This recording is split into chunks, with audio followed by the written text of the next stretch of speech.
I've always known my wife was cheating on me but never confronted her because she put in more effort out of guilt. Now she's shaming her cheating friend and I told her to look in a mirror. My 29M wife, 29F, has been having an affair for 2 years, and I have been aware of it pretty much the whole time.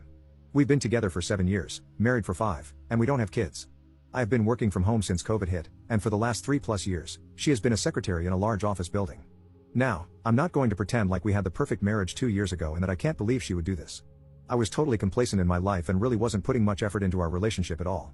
That doesn't excuse what she did, and she had her own issues with intimacy and communication that led us to where we were then. I just want it clear I'm no saint in all of this. I totally understand we were basically roommates that, on rare occasions, satisfied each other's needs in bed. Well, I found out right away when the emotional affair started. I've got everything logged into every device we have, including my work computer. I mean synced email, text, photos, social media, etc. So I was basically reading her affair regularly, including when it became a physical affair about 4 weeks in. The part that told me this was over, though, was that I felt nothing about it. I was totally indifferent, maybe a little embarrassed at worst. When the physical affair started 2 years ago, I recognized that this marriage was at its end, and that I should just divorce, mostly because I felt nothing. I started looking into lawyers and figured we could just do this easily and amicably. Well, here's where the crazy part happens. When the emotional affair started, she seemed, I wouldn't say happy, but less sad. Then the weekend after the physical affair started, I got the shock of my life. She came into my office that Saturday morning and asked me to take her on a hike and picnic. Initially, I thought this was the moment to burst her bubble and reveal what I know. But I didn't. I decided to actually get up and do this. I kind of thought she was going to reveal it herself and ask for a divorce. We had a really nice time, it was a great day, and she never brought up anything. I chalked it up as one more good memory before we end this thing. Then she asked me out again that week. Then we had intimacy. I don't know if it was shame, or guilt, or what, but she was basically taking the initiative to improve our marriage. After that first week, she began to open up more about her feelings. For some reason, I had a fire lit under me and started to make some effort in our relationship. I began reconnecting with some old friends and got all the laundry off the gym equipment. The affair continued, but as we spent more time together over those early weeks, and since it really gave me no concern and everything seemed better, I decided to just forget about divorcing her and start enjoying my life.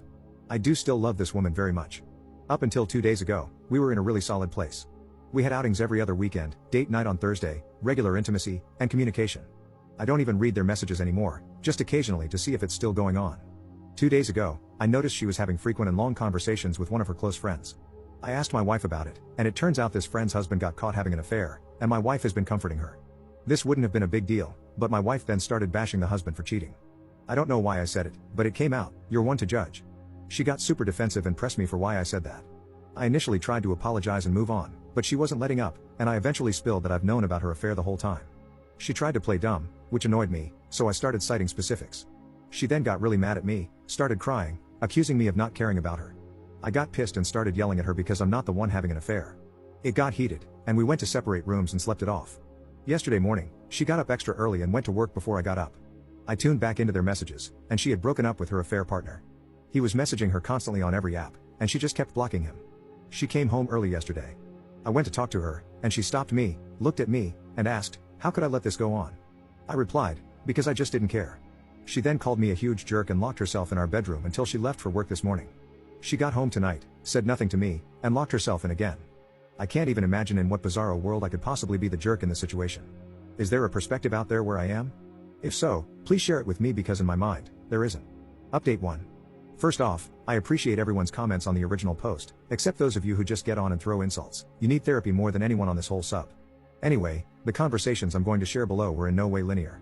We jumped around in topics, talking about this, which led to that, only to come back to this, reveal that, and so on.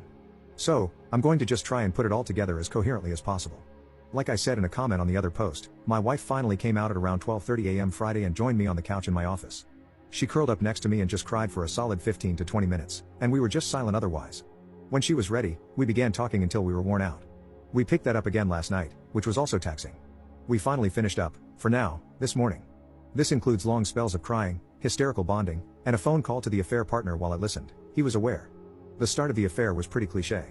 Flirty small talk makes her feel good, escalates, becomes messaging and sharing personal details, and eventually leads to kissing.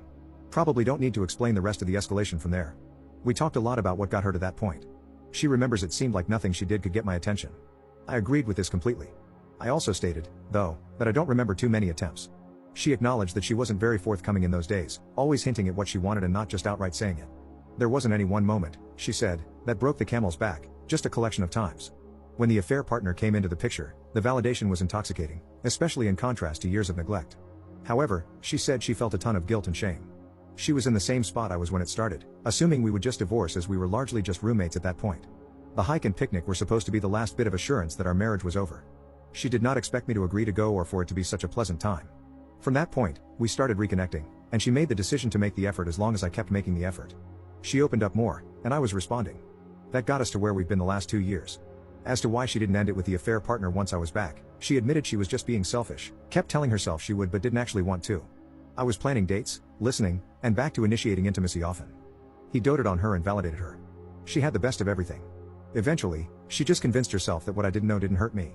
This makes her feel stupid now, knowing I knew the whole time. We talked about my surveillance, and she said she is having trouble getting over this and feels betrayed. I didn't give her any excuses. It came up because she did ask how I knew, and I told her she's been logged into our old desktop and work computer on her email, Insta, Facebook, etc., for years, as well as it being connected to our cloud. I owned up to how wrong this was, but we both agreed that if we are going to make the reconciliation work, we're going to have to forgive each other for a lot of things. As many said and were right about, my I don't care statement was extremely triggering and hurtful. It took her right back to where we used to be. I took advice and organized my thoughts and told her that it wasn't that I don't care. I care about her immensely and changed for the better these last 2 years because I wanted to be there for her. I then explained I should have said it doesn't bother me. She's still trying to wrap her head around this. I'm trying to explain how I just basically don't feel jealousy or insecurity, which is hard to put into words. It also causes a mix of emotions on her end. I told her that having her be happy again made everything worth it for me. Also, the affair got me on my feet for the first time in years, so in a way, I've kind of told myself it was a blessing these past years. Finally, to address the breakup with the affair partner, she said once it was out, she went into a doom spiral, thinking everything in her life was a sham. She felt guilty over everything. She cut him loose, and locked me out. She was basically beating herself up for being awful to both of us. Listening to her call with him was hard even for me. From what she's told me in our conversations and from the call, I'm pretty convinced he is in love with her. I think he was holding out hope we would divorce at some point. She laid it out for him that we would not and were going to do everything to make this marriage work. He didn't beg or degrade himself but seemed genuinely hurt. When the call ended, she reblocked him and stated she has to go no contact so he can heal and actually go find someone, and we can fix our issues. We are working out our plans to fix our marriage. Not totally sure where to go from here. She wants individual counseling for herself, so we will make that happen. After she has done that for a while, we will probably start marriage counseling. We are also going to symbolically start fresh, and I'm getting a new work computer. From there, it's being open and honest with each other every day and making sure we are present in our lives. I love this woman very much and want to make this work.